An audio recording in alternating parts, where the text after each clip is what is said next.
अपने customer account को credit करते हैं। तो जब हमने उसको बाई मिस्टेक डेबिट कर दिया तो इट मीन्स कि हमने कस्टमर के अकाउंट को ओवरस्टेट कर दिया। तो ओवरस्टेट जो किया कितनी अमाउंट से, 760 से, तो हम लोग सेल लेजर के टोटल में 760 लेस करवा देंगे। जो रॉन्ग साइड पे गया था डेबिट साइड पे, जो कि बिल्कुल भी नहीं आना चाहिए था डेबिट साइड पे, उसको हम लेस करवा देंगे। ये तो पहला एरर ठीक हो गया कि वो जो रॉन्ग साइड पे गया था उसको मैंने ठीक करवा दिया। आगे हम देखेंगे कि जो क्रेडिट साइड पे आना चाहिए था लेकिन मिसिंग है, $670 जो कस्टमर अकाउंट में क्रेडिट साइड पे आना चाहिए था लेकिन वो मिसिंग है, क्रेडिट साइड पे नहीं लिखा गया, तो हम क्या करेंगे, एक दफा फिर से $670 की अमाउंट लेस करवा देंगे। एक बार लेस होना है 760 जो रॉन्ग साइड पे गया, ठीक है, जो कि डेबिट साइड पे वैल्यू आने ही नहीं चाहिए थी, और दोबारा से हम लेस करेंगे $670 जो क्रेडिट साइड पे आनी चाहिए थी और वो मिसिंग। नंबर 3 को आप बहुत ध्यान से समझेंगे तो बात समझ आनी है कि थोड़ा सा ट्रिकी है। कैश बुक में ठीक रिकॉर्डिंग है, सो कंट्रोल अकाउंट ठीक है। सेल्स लेजर्स में क्रेडिट साइड पे ये रिसीविंग रिकॉर्ड होनी थी लेकिन डेबिट साइड पे कर दी गई, तो हम क्या करेंगे, वो जो डेबिट साइड पे लिखी गई है $760 की अमाउंट, एक दफा उसको लेस करवाएंगे total of the list of balances. 18740 जो टोटल हमें स्टार्ट पे गिवन था उसमें से हम 760 एक बार लेस करवाएंगे, और लेफ्ट साइड पे लिखेंगे लेस और लिखेंगे चेक रिसीव या रिसीविंग फ्रॉम द कस्टमर। एक बार लेस करेंगे 760 और एक बार लेस करेंगे $670, या दोनों को ऐड करके भी आप लेस करवा सकते हैं। Number 4, a check received $200 from a customer had been returned unpaid by customer's bank. No entry in respect of the returned check had been made in any of Rahim's books.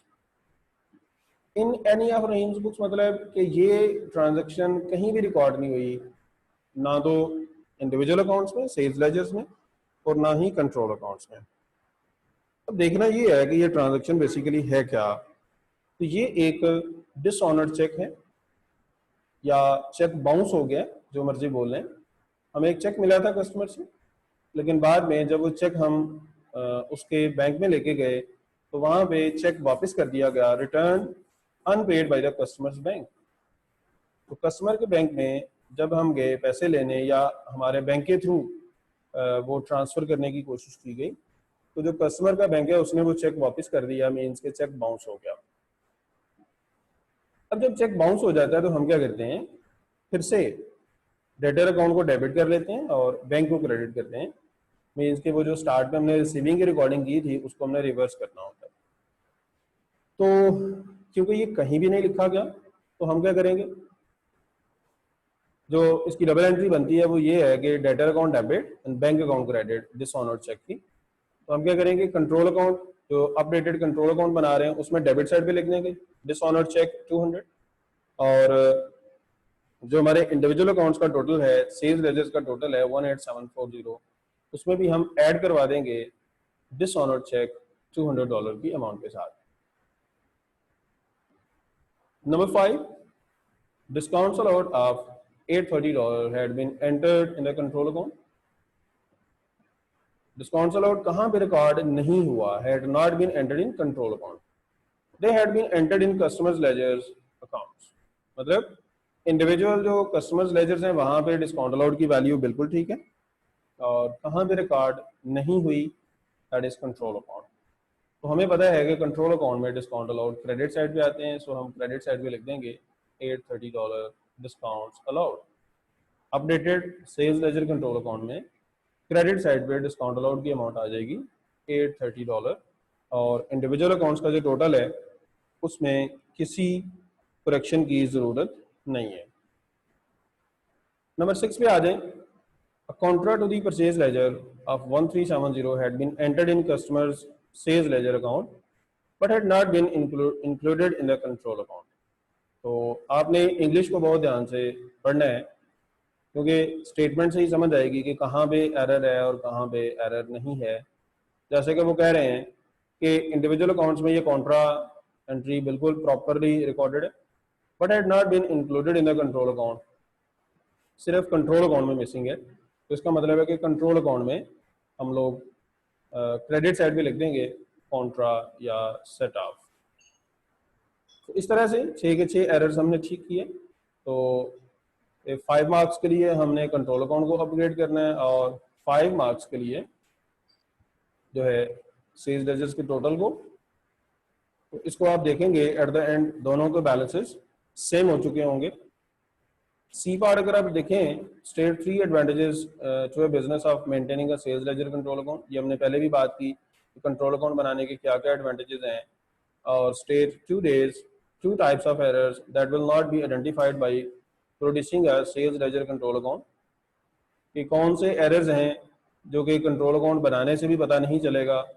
तो ये errors का वैसे तो हमारा अलग से topic है, लेकिन क्योंकि यहाँ पे जो एरर्स हैं they are relevant to control account, तो हम बात कर सकते हैं कि सपोज एक सेल्स इनवॉइस है, वो कहीं भी रिकॉर्ड नहीं हुई, ना तो डे बुक में ना ही इंडिविजुअल अकाउंट्स में। तो ये इस एरर का कंट्रोल अकाउंट बनाने से कोई पता नहीं चलना। क्यों? कंट्रोल अकाउंट और वो जो टोटल है सेल्स लेजर्स का वो तो इक्वल होगा, वो बिल्कुल इक्वल होगा, क्योंकि एक ट्रांजैक्शन बिल्कुल मिसिंग है। या एक ऐसा एरर है कि हमने वैल्यू को अपग्रेड कर दिया, सपोज $1000 की सेल है, हमने उसको 1200 लिख दिया है या एक जीरो हमने एक्स्ट्रा लगा दिया है, तो क्या होगा? तो ये जो रिकॉर्डिंग है वो डे बुक्स में भी और इंडिविजुअल अकाउंट्स में सब जगहों पे हमने ओवरस्टेट कर दी है। तो ये जो दोनों जगहों पे हम वैल्यू को ओवरस्टेट कर रहे हैं, क्योंकि दोनों जगहों पे बैलेंस ऊपर चला गया, सो ये भी कंट्रोल अकाउंट बनाने से हमें पता नहीं चलेगा। तो this is just common sense, हम सोच के बताएंगे कि कैसे किसी भी एरर का इम्पैक्ट आना है कंट्रोल अकाउंट में और इसका इफेक्ट नहीं आना। अगर आप क्वेश्चन नंबर 3 देखें तो यहाँ पे क्या है, ए पार्ट में तो सिंपल पूछा हुआ है कि जी डबल एंट्री के क्या बेनिफिट्स हैं, ये आप देख लेंगे। इसके बाद जो है आपने जरा देखना है कि ये इस क्वेश्चन का जो फॉर्मेट है वो क्वेश्चन नंबर 1 और 2 से थोड़ा सा डिफरेंट है। वो कैसे पढ़े? Meena now uses the double entry system of book keeping, ठीक है।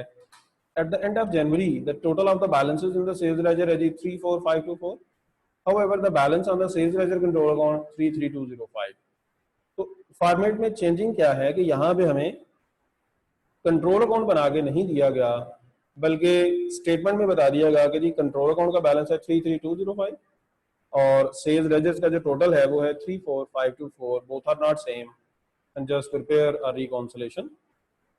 तो हम उसी तरह से updated sales ledger control account बनाएंगे, उसमें बैलेंस लिख देंगे 33205 और सेल्स लेजर्स का टोटल लिखेंगे 34524। ये दोनों सेपरेट सेपरेट पेजेस पे आप लिख सकते हैं, या हाफ पेज पे आप अपडेटेड कंट्रोल अकाउंट ड्रॉ कर लें और बाकी हाफ पे सेल्स लेजर्स का टोटल लिख लें और उसमें प्लस माइनस कर लें। So here are only 4 errors, इनको आप देखेंगे, इनके मुताबिक अपडेट्स करेंगे, रेक्टिफिकेशंस करेंगे कंट्रोल अकाउंट में भी और इंडिविजुअल अकाउंट्स में भी। बाकी थ्योरेटिकल पार्ट्स हैं, जैसा कि ये कह रहे हैं कि state 3 reasons why there might be a credit balance on a customers account in the sales ledger. तो एक तो हमने सीखा था कि if there is any advance received amount from the customer तब क्रेडिट बैलेंस आ सकता है। और एक रीजन ये हो सकती है कि डेबिट साइड पे जो सेल्स हैं वो अंडरस्टेटेड हैं, या क्रेडिट साइड पे हमने रिसीविंग ज़्यादा लिख दी है बाई मिस्टेक, या कॉन्ट्रा की अमाउंट बहुत ज़्यादा लिख दी है। मीन्स के कोई भी ऐसा एरर जिस वजह से डेबिट साइड डाउन हो जाए और क्रेडिट साइड ओवरस्टेट हो जाए, they can be the reasons जिनकी वजह से क्रेडिट बैलेंस आ सकता है। उसके बाद यहाँ पे है जी, Meena is considering charging interest on the full amount balances of our customers who do not pay promptly. वो कस्टमर जो इन टाइम पे नहीं करते, मीना सोच रही है कि उनको पेनल्टी चार्ज करे। तो ये एक जनरल क्वेश्चन है, क्या आपसे पूछा गया, advise Meena whether or not she should take this course of action, justify your answer. तो आप कैसे जस्टिफाई कर सकते हैं? आप कहेंगे कि जाहिर है रिकवरी को हमने इंश्योर करना होता फ्रॉम द कस्टमर, तो एक थ्रेट होना चाहिए कस्टमर्स को कि अगर हम इन टाइम पे नहीं करेंगे तो हमें पेनल्टी पड़ जाएगी। लेकिन साथ ही साथ आपने इसका नेगेटिव इम्पैक्ट भी बताना है कि जाहिर है जब हम ये प्रैक्टिस करेंगे, ये एक्टिविटी करेंगे, तो क्या होगा, हमारे जो लॉयल कस्टमर्स हैं वो हमसे नाराज़ हो सकते हैं, हमें छोड़ के जा सकते हैं, हमारी सेल्स डाउन हो सकती है और मार्केट में हमारा जो इमेज है वो ख़राब हो सकता है। लेकिन इसके साथ साथ क्योंकि कैश फ्लो जो है वो बहुत इंपॉर्टेंट होता है फॉर द बिजनेस, अगर हम कस्टमर से इन टाइम रिकवरी नहीं करेंगे तो क्या होगा, हमारे लिए कैश फ्लो की प्रॉब्लम्स आना शुरू हो जाएंगी। तो इस तरह से हमने पॉइंट्स यहाँ पे हाईलाइट करने होते हैं।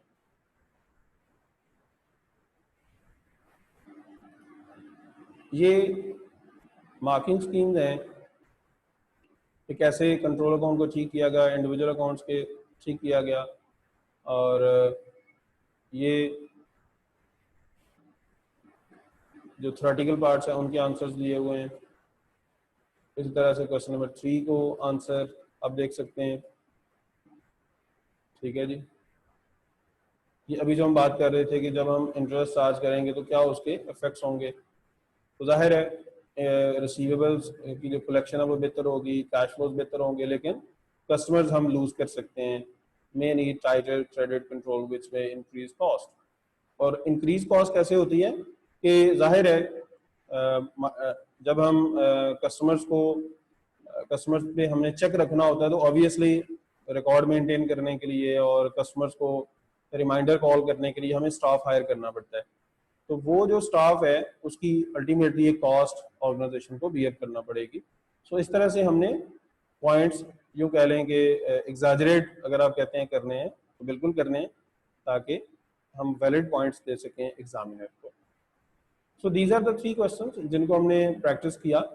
इसी पैटर्न पे एक क्वेश्चन आपको दिया जाएगा फॉर योर अगेन प्रैक्टिस, लेकिन वो क्वेश्चन आपने सॉल्व करके सबमिट करवाना है, उसके मार्क्स लगेंगे और वो एक ऑफिशियल रिकॉर्ड का हिस्सा बनेगा।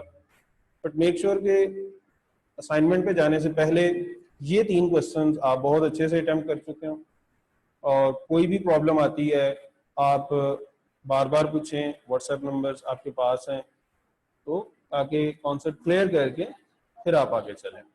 So good luck. अभी क्वेश्चन आंसर सेशन में कोई भी प्रॉब्लम हो तो आप पूछ सकते हैं। अल्लाह हाफिज़।